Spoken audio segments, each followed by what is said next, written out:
A long commute or chores to do. All right, it's Tina time. Hooray! Today's sponsor is water. Yummy water. So refreshing. Today's Tina topic is The Little Mermaid. Yay! I'd like to begin by talking about the movie, the original movie, and start by saying, why the fuck does Sebastian have human teeth? Why does he have human teeth?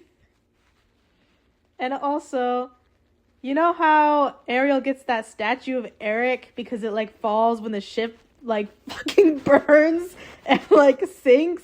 Anyways, how did Flounder the fish get that giant ass heavy statue to the grotto? He's so small. Did he have animal friends help him? How did he do that? And also, where did they store the statue on the ship where Eric didn't see it? Because he rolls his eyes and he's like, oh, Grimsby, you shouldn't have. What? Where were they keeping that? I think that Sebastian the crab was probably vindicated when Chef Louis was chasing him because he was like, well, King Triton was right. Humans are dangerous, actually. Yeah. So, Ursula is actually based off of a drag queen named Divine, so that's pretty cunty.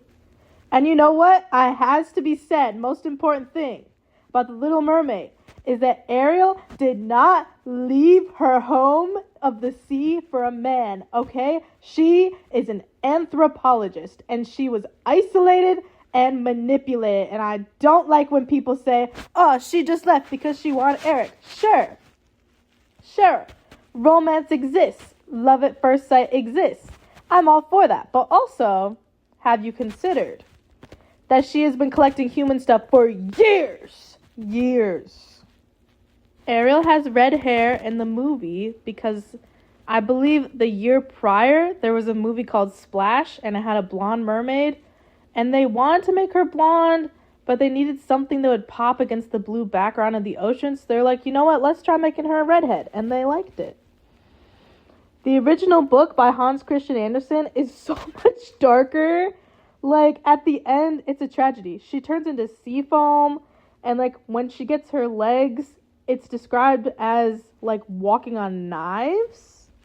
Another very interesting thing about The Little Mermaid is that Hans Christian Andersen, the guy who wrote it back in the day, was gay. And Howard Ashman, the guy who helped make the music, is also gay. So it's kind of poetic that a story about a mermaid feeling like she doesn't belong was formed by people who felt like they don't belong. But it's okay, guys. You do belong. Yeah, you. Listening to me right now. You belong. Anyways, Ariel is our certified Curious George. Okay. So we're going to talk about the live action movie and stuff later. But honestly, King Triton was so scary in the movie. But now that I'm an adult, I kind of feel like maybe, just maybe, he could be justified a little bit. Okay. You can boo me if you want. But humans literally killed his wife. So I would also be scared of them. And also, pollution. Hello. Not good. In the third movie, we see Ariel's mother, and she's killed by a ship that looks an awful lot like Captain Hook's ship. And it looks like the Mermaid Grotto from Peter Pan, so that's kind of cool. I really, really love the Little Mermaid movie, and I really love the sequel. I watched it all the time as a kid. However, the third movie is also good. I don't watch it as often. The manatee guy, he's green. His name's Benjamin. He's so funny. If you've never seen that, you have to watch The Little Mermaid 3. It's so funny. And then that's how Cinderella 3. I'd never watched it because I wasn't into Disney sequels because I didn't have access to them. But now it's Disney Plus. You can just watch them. The third movie's plot is literally Footloose because when Queen Athena, Triton's wife, dies, he's like, well, she used to sing, and I gave her a music box, so now I'm all sad. So no one's allowed to sing. Everyone has to be not at the surface because humans are dangerous, and no one can sing. Yeah. And then it's a whole thing, but there's this mermaid nanny, and she's purple, and it's kind of implied that she's Ursula, but I'm like, that doesn't make sense with the lore. But you know what? The lore is different depending on the movie or the musical, which I'll also be talking about the musical. It's just, yeah. And Ariel's sidekick, Sebastian, was chosen to be a crab because crabs can go above and below the water, which is very convenient. Let's talk about the sequel, Little Mermaid 2, Return to the Sea. It follows Ariel and Eric's daughter, Melody, and the story is basically the opposite of the Little Mermaid because she's a human and she isn't allowed to go in the sea. And it's really cute. There's a bunch of parallels, like she collects sea things instead of human stuff, and it's just, yeah, she's just like her mother. Okay, so the plot is that Ursula's sister Morgana wants revenge, and so as a baby, not her as a baby, when Melody is a baby, and she's like going to meet all the sea people like King Triton, and they're like showing her off, and it's her birthday. I'm not sure how old she's supposed to be. Like, she has hair, but I don't know if they just drew hair because they didn't want a bald baby. What's wrong with being bald? Anyway, Melody is a baby, and Morgana is Ursula's sister, and she wants revenge. So she grabs Melody, and everyone's like, oh no. And Morgana's like, I want the trident. And Triton is like, okay, you can have whatever you want. Just please don't hurt my granddaughter. But it's okay, because then it's a whole thing. His Ariel, like, cuts this rope. And so, like, part of the ship, like, the mast goes flying at Morgana. And then Melody almost gets eaten, but Eric grabs her. It's like a whole thing. So anyways, Morgana is after Melody. And then she swims away before they can grab her. Morgana, not Melody. She's a baby. She can't swim yet. She doesn't know anything. Babies. So, yeah, she goes to the Arctic so no one can freaking find her. I'm not sure why they don't just use magic to find her, but whatever. In The Little Mermaid 2, it's the opposite story, like I said. So Ariel is like, hey, I really don't want my daughter to die, so how about we build a wall so that she can't escape into the sea? And then let's make sure that Sebastian's watching her, because he never gets a fucking break. And instead of explaining to Melody why she can't go into the sea, let's not tell her and just keep everything hidden. Like, not visit Triton, not give her the locket that Triton tried to give her as a kid that shows Atlantica. That'll be important for the plot in a minute. And it's like, why wouldn't you tell her? To be fair, in The Little Mermaid, when Triton is like, blah, blah, blah, blah, I hate humans, he doesn't give it even a chance, which, again, I think he had a point. They killed his wife. So, but Ariel, when Melody finds out that mermaids exist, Ariel is literally like about to apologize and just about to like tell her everything, and that's when Melody leaves, because of course, if not, there wouldn't be a plot. Of course, being Ariel's daughter, Melody has to go. She has to see for herself. She finds a locket with her name on it, and it shows mermaids, and she's like, what? You lied to me, mother! I must go. And Morgana's henchmen pick her up as she's rowing away. What was her plan? She didn't bring a jacket. I don't know. And her henchmen are these little manta ray guys, and they take her to the Arctic. And Morgana is like, hey girl, so I heard that you want to be a mermaid, and I can totally do that for you. She really can't. She has to use Ursula's magic. She has a little potion bottle of it. She's like, hey, I can turn you into a mermaid. And then she's like, you're so happy as a mermaid. If only it were permanent. I need you to go steal the trident so I can make you a mermaid permanently. See how this could have been fucking avoided if they had just told Melody that her grandfather was Triton? Because then she wouldn't have even gone after the trident. And it wouldn't have been a whole fucking thing. But no, we had to have a plot. So Melody had to run away before anybody could find her. Also, you're literally the king of the sea. You can't keep your granddaughter safe. You can't do a spell to go find Morgana. Come on now. You couldn't like have guards like swim up and like grab her and then take her for the weekend, a little sleepover under the sea, and then bring her back home. Like, come on now. Come on. There's a scene near the climax of the movie where Melody grabs the trident and she swims away. And you're telling me not a single guard. They're all looking for her across the entire ocean. So I guess they're dispersed. Nobody sees her. And I like to think that if they had spotted her, then they would have been like, oh my God, Melody. And then this is your grandfather, Trident. Oh no. Blah, blah, blah. Oh, God damn it. I always say his name wrong. His name's King Triton, and he has the trident. Oh my God, that's so annoying. Why is it so similar? Yeah.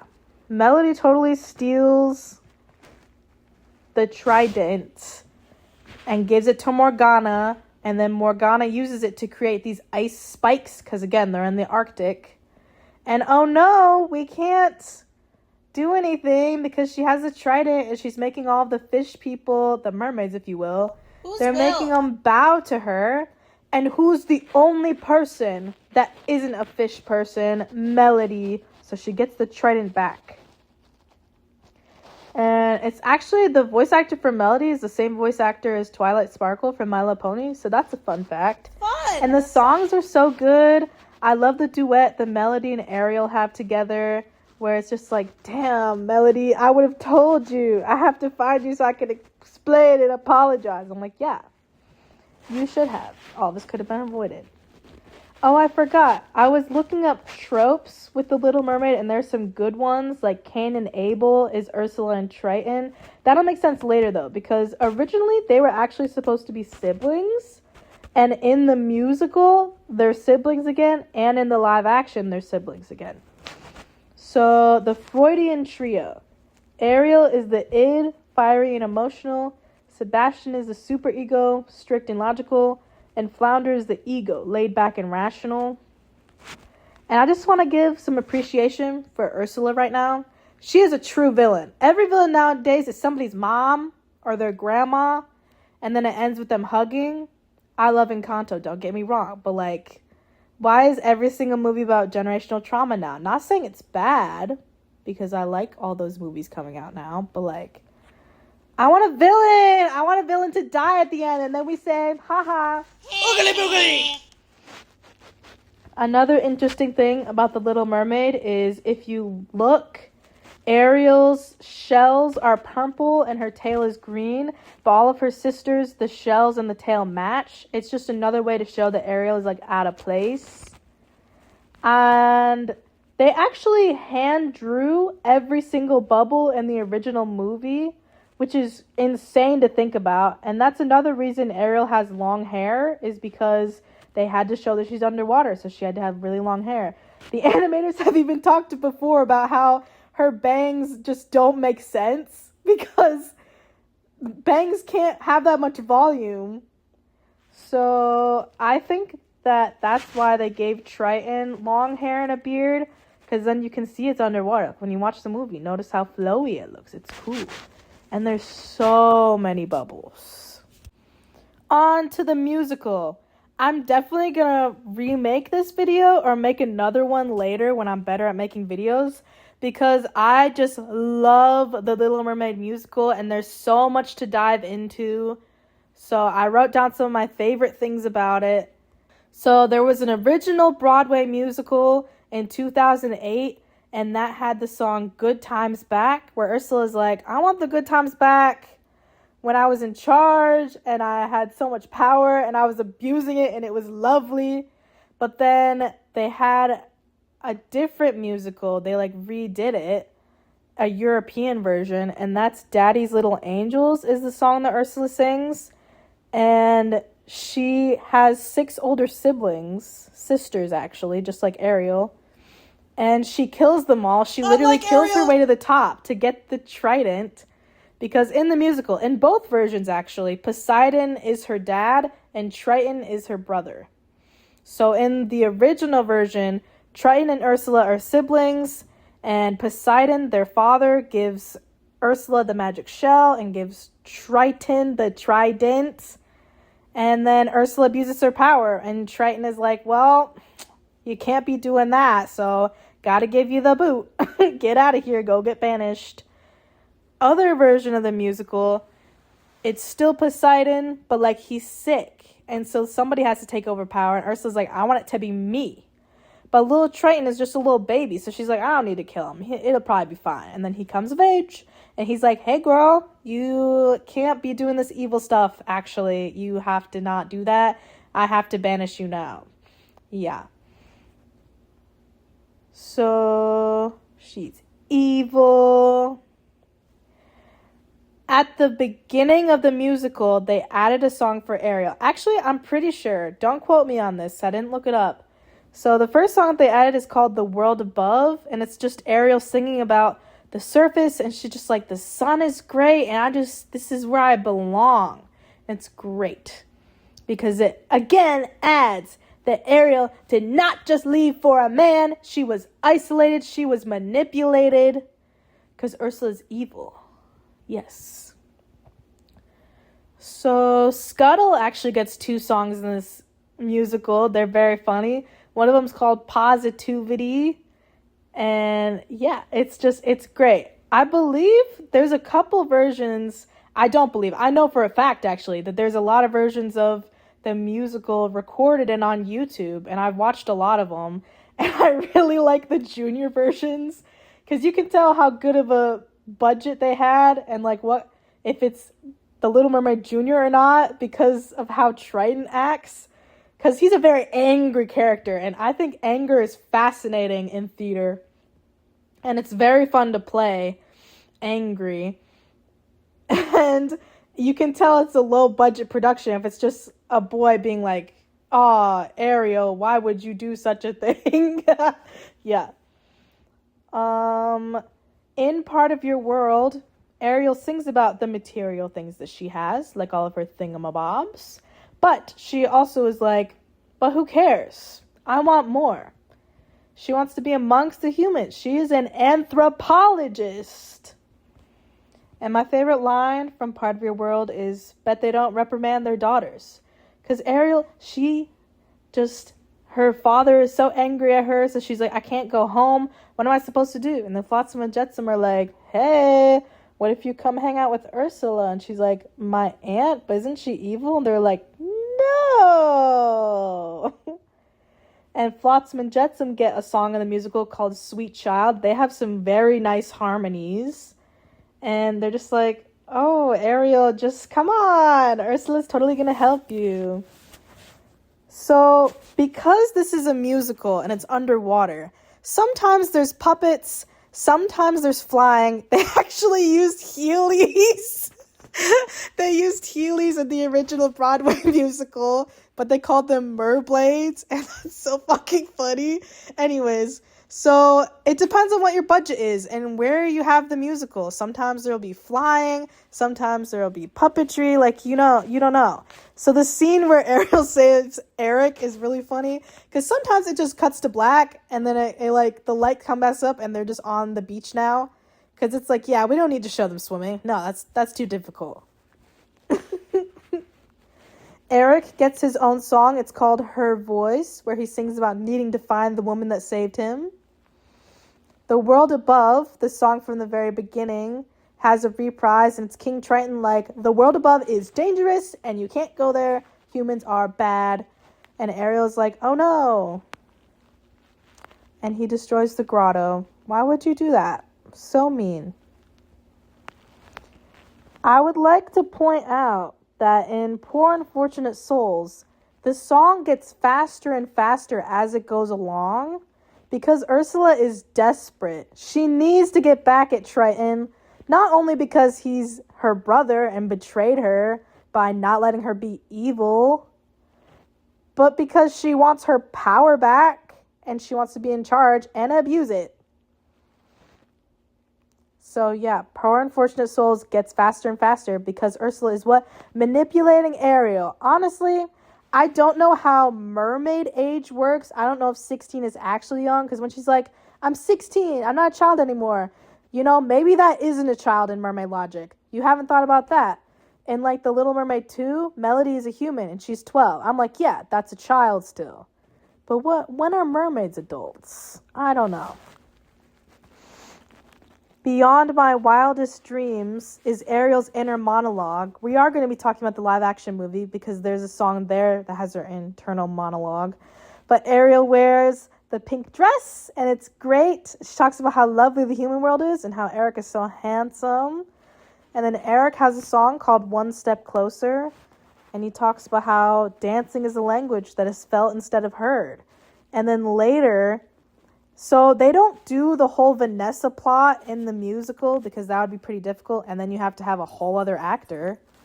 So they have a singing contest, and Eric is like, I want everybody to come sing for me, all the princesses throughout the land, and then I'll know that voice when I hear it, because I'll just know it. And Ursula, like, crashes the singing contest. But during that scene, Ariel is like, hey, like me, I'm going to sing. And they're like, OMG, she hasn't talked. Is she going to sing? But then she does the little dance from this scene. And I'm like, aw, they understand each other. So cute. In the original movie, Flotsam and Jetsam are moray eels. In the musical, they're electric eels because you can't really flip a boat on stage. So they have them be electric eels, and they like shock the boat so that they stop the Ariel and Eric kiss. Kiss the Girl is the showstopper of the musical, and the costumes are fantastic, and it's just so nice, and you can understand how Ariel slips away because you barely noticed her slip away if she didn't have her line, because you're so focused on Sebastian's amazing vocals, and then you're just like, wow. But my favorite song of the entire musical is the quartet, If Only, because it shows everybody's motivations so well. Ariel sings, if only you could see me, hear me, love me. The days are ticking by. How will Eric realize it's me? And Eric sings about feeling like Ariel's familiar and that time stops when he looks at her. But that voice, where is it? And Sebastian is like, well, there's only one day left and I want Ariel to be happy. Even if I had to give up my life, I just want her happy. And then Triton is like freaking out. Because he's like, it's been 2 days. Where is Ariel? We're searching the entire ocean. Is she safe? Is she okay? How have I done this? And Triton sings, if she comes back, I'll change my ways. I should have started listening to you long ago. The song ends with Eric saying, maybe I'll find that voice, but I'll lose her. Because he's starting to fall in love with Ariel. The contest has women from all over. Princesses. They sing to Eric. Again, there's no Vanessa. So basically, Ursula shows up and she's like, hey, I'm totally here to steal Ariel back because the sun's set, which means that Ariel is mine. And Ariel grabs the shell, which the shell is like basketball sized in the musical usually, so that it's more dramatic. But she grabs the shell and she smashes it on the ground and she gets her voice back. And Eric is like, OMG, it's you. OMG, it's me. And usually it's a whole thing where it's like, oh, Ursula sold her soul and like she has black magic, so like her soul is tied to the shell and her magic is tied to it, so when the shell breaks she dies. In the junior version of the musical, Ursula gets the trident and then it's so powerful that it like destroys her. But basically, she's just like, well, Triton, give me the trident or you can't have Ariel. Yeah, so actually, Ursula and Triton have a confrontation and then Ariel smashes the shell. That makes more sense. And Triton is, God damn it, Triton is like, yeah, whatever you want, because that's my girl, that's my daughter, I love her. Like, I'll totally do whatever. And Ursula's like, how does it feel to be banished now, Triton? But it's okay, because Ursula dies. And then we live happily ever after. Yay! At the very end of the musical, there's an if only reprise. And Triton says, you grew up. If only you could stay. But you belong to his world now. And that was my commentary on the Little Mermaid musical. Yay! On to the live action movie. Now it has to be said, first of all, that Halle Bailey was lovely in this role, and anybody who didn't like her in it is a stupid, filthy racist, and I hate you. She was good as Ariel. Were there some things about the live action I didn't like? Sure. They used a lot of CGI, especially in the under the sea sequence, where I'm just like, aw man. But you know, it's kind of hard to do practical effects when it's underwater. And I just feel like some of the CGI won't age that well, especially some of the hair, where I'm just like, well, like, it looks good now. I don't know. I feel like practical effects are always best because they age the best. So here we go, the live action. That just had to be said. She was lovely. Here we go. The beginning quote, "But a mermaid has no tears, and therefore she suffers so much more," by Hans Christian Andersen. Makes me very sad always, because at the end of the movie, Ariel cries as she waves goodbye to her father and the sea. And I'm just like, because she's not a mermaid anymore, she can cry. Anyways, in the live action movie, Eric was adopted by the queen because he washed ashore one day. So now he's the prince, and he's like, I don't want to be in charge. I just want to voyage, and I want to get trade deals and like the economy and stuff. He's very interested in trade. Ariel's sisters are aged up in this movie, and they all kind of rule their own seas. So it's not explicitly stated, but it makes more sense in the third movie. Okay, the original movie, there's just a concert for no reason. And then in the third movie, we find out that they are going to host a concert every year to celebrate how music is back, because in the third movie, Ariel almost dies, and Triton is like, oh, maybe we should have music. Yeah, just, you gotta watch that movie. It's like a whole thing. So in the musical, it's King Triton's birthday, so his daughters are gonna sing for him. But in the live action movie, it's the coral moon. I don't know what that means, but they meet every coral moon, King Triton and all of his daughters, and they discuss, like, what's going on with the seas and stuff. I don't know. Javier Bardem, who plays King Triton, he looks the part. I'll give him that. They did good wig stuff, and they gave him a beard. He looks great as King Triton. However, I didn't particularly like his acting. Hate on me if you want, but he just wasn't that angry. And I'm like, King Triton is supposed to be like yelling and like, humans, what about humans? Like, he's supposed to be angry, and he's just like, what have I done? And I'm like, give us something. All right. In the scene where Eric saves Max, Ariel also helps save Max because she pushes him up so he doesn't drown. So that's really cute. They changed that from the movie. And she saves Eric from drowning, just like in the movie. Melissa McCarthy is very funny as Ursula. And Ursula and Triton are siblings again. It's just, it adds so much depth to the backstory. I love it. In Under the Sea, Ariel sings with Sebastian, which is nice because she has a very nice voice. You can tell it's CGI, but I don't really like mind as much. It is kind of funny that Sebastian looks more like an actual crab, which, like, what else are you supposed to do? Because if he looks too cartoony, that's creepy. Like, did you guys see? Oh my god, I just remembered, like, a year before the live action movie came out, they were like, this is what Flounder and Sebastian are going to look like. And it was like a really weird, like, real version of the animated. It was so weird. Maybe don't look it up because it's gross. But Eric gets his own song called Wild Uncharted Waters, where he's just like, I have to find this mysterious woman who saved me, and also I love the water. Ariel does too. They change a few of the lines in the live action movie, like Triton asks Ariel, hey, so you saved this human, promise me you won't go see him again. And she says, I can't lie to you. So Triton destroys the grotto. Ursula puts into the contract that Ariel forgets she has to kiss Eric. Ah, that's genius! Oh my god! How did they think of that? Also, Ariel doesn't sign a contract. It's signed, like, with blood, because Ursula takes one of her scales. Because everybody is like, why didn't Ariel just write Eric a note? So they fixed that in the live action movie. And Ariel doesn't remember she has to kiss Eric. And I'm like, oh no! Because we know. But she doesn't know that we know. And it's, oh my god. Great change. Instead of Ariel washing up on shore, she's found by a fisherman. And he's just like, oh, Okay, random naked girl, alright.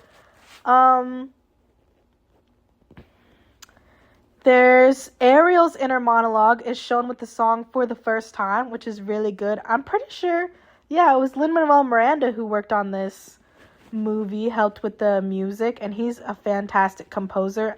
Pretty sure he loves The Little Mermaid, like he named his son Sebastian or something, so that's nice. He got to work on it. Her inner monologue is shown with the song For the First Time, and then it's devastating because they go to grab Eric because they're like, this could be the mystery girl he was looking for, and then she's like, and then she doesn't talk, and he's like, dang, guess you're not the mystery girl, and I'm like, no, because I want love to prevail. I love when love. Yeah. And Ariel has a little reprise where she says, realize the price that you paid with your voice as he turns from you, and I'm like, no. It's very cute in the live action movie. Eric also has a collection of human things, and Ariel bonds with him over it. And Eric shows around the kingdom. It's very cute. And Grimsby is such a little wingman in this movie. Like at the end, he kicks away Ursula's ring so that she can't have it. And so Eric almost drowns, right? He almost dies. And so the queen is like, my sweet baby boy, you can't go out and about. You can't go on your ship. You have to stay in the castle until you're fully healed. And Grimsby's like, oh, you want to show this new girl around town? Yeah, sure. You can take one of the carriages. What carriage? What? That one isn't missing. Jodie Benson, the original Ariel, actually has a cameo in this movie, so that's quite nice. And instead of Eric saying, Ariel, that's kind of pretty. In the scene where he finds out Ariel's name, she's like, that's Aries, the constellation.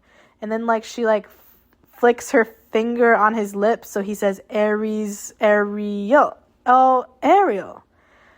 The name written in the stars. I'm like, stop. That's so cute. But let me go cry. So they don't kiss because Flotsam and Jetsam flip the boats. Vanessa is in this movie. She had 2 minutes of screen time and she ate it up. It was so good. The reveal where Ursula is singing in Ariel's voice and then Scuttle is like, oh no, that song, Halle Bailey, she did it in one take. I'm like, what? The Part of Your World reprise kills me. Where she's like, I'm stranded, brokenhearted. Where do I go with nowhere to turn to? Stop. So anyways, Ariel breaks the magic shell and gives her back her voice.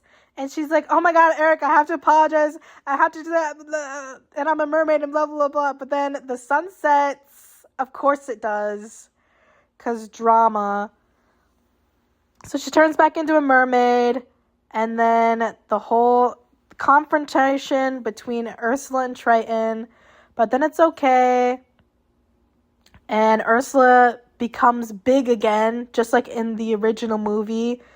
But this time, Ariel is the one that stabs her with a ship, which is cool. Feminism. Hell yeah.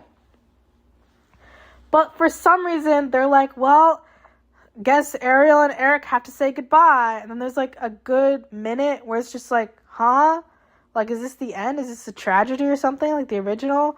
But I don't know why they added that. I guess it adds tension, but we just had the climax because that was Ursula and Ursula dying. So, I don't know.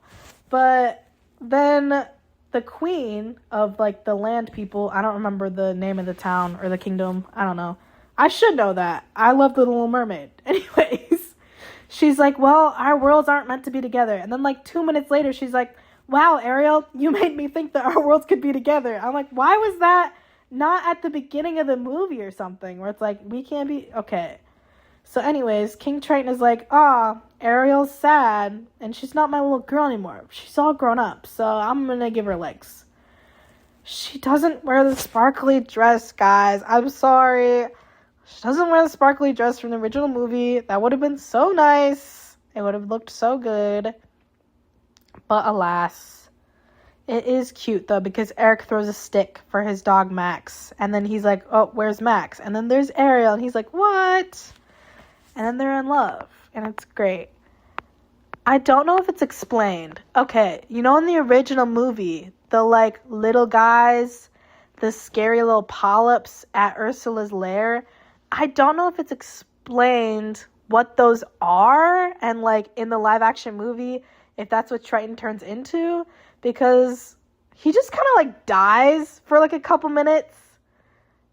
I don't know. And then, like, when the trident falls, when Ursula dies, it hits the ocean floor and then he's brought back. I don't know how that works. But, you know, true love prevailed, so it's fine. And really, Ariel tells Triton, like, hey, Eric also helped save you, so, like, maybe cut him a little slack. And he's like, he's a human, so I don't know. Oh, the specific quote that Eric's mom says, the queen, she says, yes, the mystery girl is real, and so were your feelings for her, but our worlds were never meant to be together. What? Why? I don't know. And it's just like, oh, and then I'm sad, but oh, yay, happy ending now. Like, why didn't they just give us a happy ending? But they're reunited. Yippee! And they're married, and they're gonna go and, like, trade. And Ariel says, thank you, Father, for hearing me. And Triton says, I'm sorry you had to give up your voice to be heard, but we'll always be here for you. And Ariel cries, because at the beginning it says, mermaids can't cry. And then I cry, because I love this movie. Now the interesting thing, to close this out, how would they do The Little Mermaid 2? Because I feel like they've added so much to Ariel's character and her growth that I don't see her doing the same things in the sequel. Unless they say, we're gonna tell Melody when she reaches this age. Which I suppose makes sense, because Melody was only 12 in the second movie. But it just, why? I really hope they make the second movie, but they might just not have it be the same plot. Maybe Melody doesn't exist. Maybe it's just like, oh, and now Eric and Ariel are off voyaging and they have a little voyage adventure. That could be interesting. I hope they make the sequel. I feel like I've written it down before how I wanted it to go, where it was like, we don't tell Melody until she's this age, and yeah. But these were my thoughts on The Little Mermaid. Thank you so much for watching. Make sure to subscribe.